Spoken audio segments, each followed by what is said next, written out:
We have mobile journalist Francis Orsio reporting live from Susano Market in Novaliches, Quezon City. Francis, nako, magkano na ba ang kamatis dyan kada kilo? Angela, alam mo yung paborito nating rekado sa pagluluto ng kamatis, nagmahal na nga. Ngayon kasi sa iba't ibang market, including dito sa Novaliches, Susano Market, nasa 180 to 200 pesos ang presyo ng kada kilo ng kamatis, Angela.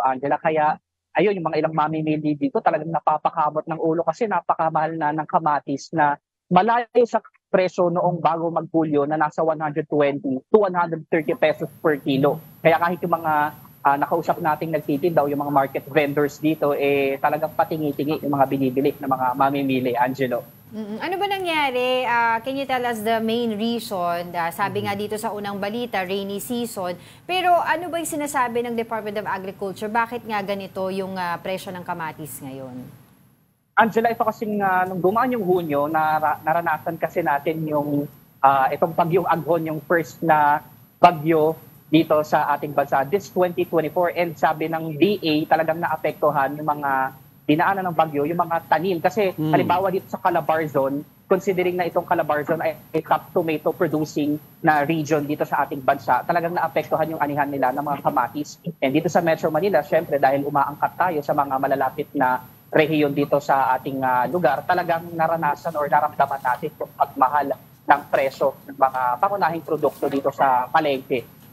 Pero sa kamatis, Francis, when do we expect it to go back to normal or at least bumaba yung presyo ulit?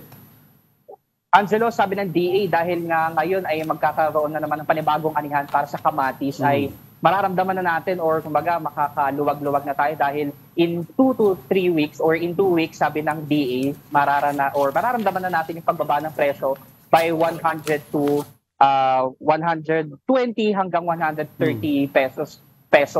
Pero may mga ibang palengke na sinasabing nasa 80 to 100 pesos naman yung ibababa ng kamatis, sabi ng DA, Angelo. Wala naman tayong iniisip na importation ng kamatis so far.